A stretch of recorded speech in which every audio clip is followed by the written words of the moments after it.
Welcome to the home of the Cooking Dad 242 and family. Today, my wife and I will be preparing you a sweet treat: homemade baked twisted glazed donuts. Good. Okay, so good, so good.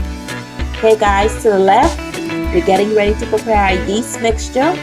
Now, we don't have to rest this yeast mixture like we'll have to do for the rest. We're just gonna dump it all inside. Dump it all inside. Throw it in. Just throw it all in.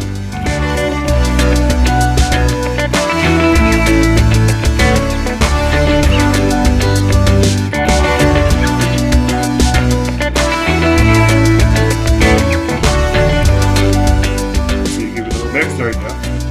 Get a nice little mix. Now we're adding in a 1/4 cup of butter to this recipe. It's a very, very soft dough. You can really, but it's not a sticky dough. It's not a sticky dough. The butter is going to prevent the dough from sticking to you and all over your surface. And that's the beauty of this type of recipe. It's very easy to work with.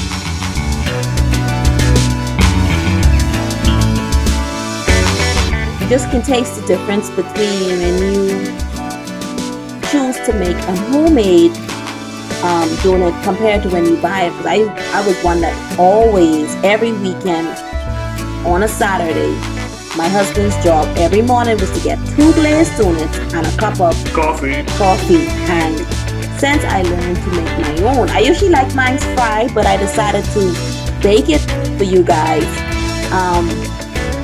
I've just been making them ever since. So this is the baked version. You don't have that extra oil from frying it. You just decided to bake it. But I do prefer the fried version, which will be coming up very shortly. Yeah.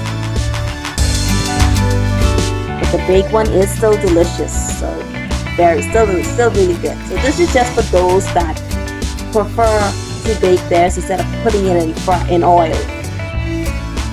So we're going to knead our dough for 7 minutes until it is smooth, and I'm showing you that the dough is not sticky at all. It should not be sticky at this point. Yes, it's a very easy dough to work with. And if you choose, this is another bread recipe that you can use if you like butter rolls. This is perfect for that. You can make butter bread for this because it's still a very soft bread. You're still gonna get a very soft, nice butter roll with this recipe. So you can use this one to make like a nice semi-sweet butter roll. Look at the soft.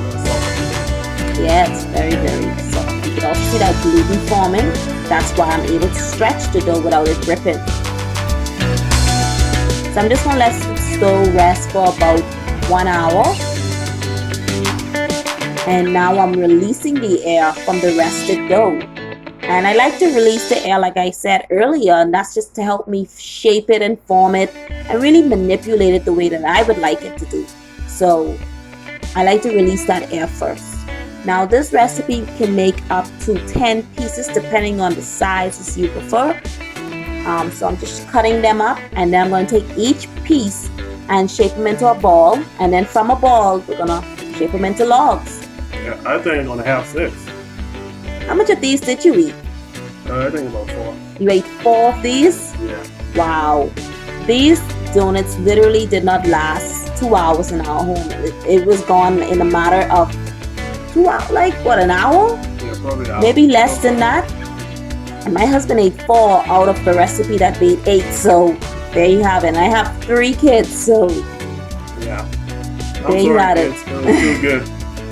Yeah, they were really delicious. My daughters told me that they prefer the baked version than the fried. So there you have it. I mean, you would think kids would love the fried version, but my daughter, one that's 8 and one that's 13, said that Mommy, we love the baked ones. Surprising. That was really a surprise to me. I would think like, okay, this one's a little bit more healthier, but they actually did like this one a lot better. See being a little twist like that. So now we're doing this egg wash mixture, and this is just it because we're not frying it. We're not going to get that natural golden color that we usually expect with a twist. So I'm making it, I'm kind of forcing it to be brown. So I'm adding this egg wash. This is just to help for color. And if you have a problem with the egg scent, I advise that you put You can put some vanilla, almond extract in there to combat the scent of the egg, but I really don't, most people really don't mind it. Now we're getting ready to prepare the vanilla glaze recipe, and this here, you could be very, the options are limited with the flavors you want, the colors. You can add almond, you can add lemon, anything that suits your need, even a little bit of rum even you can add into that. That'll be good. You can add to this recipe and some color. You know, if you want pink donuts or chocolate, it's endless what you can do with this. Oh, just gonna give it a little drizzle of this so good glazed sauce. So awesome. Look at that. Take a piece of this. Look at that sauce. That texture is Oh off God. the chains. Wow. I love it. I like how you pull that, like, Yeah, the that's texture. great. Thank you for joining the Cooking Dad 242 and family. Stay connected as we continue to bring the restaurant home to you. Later, guys.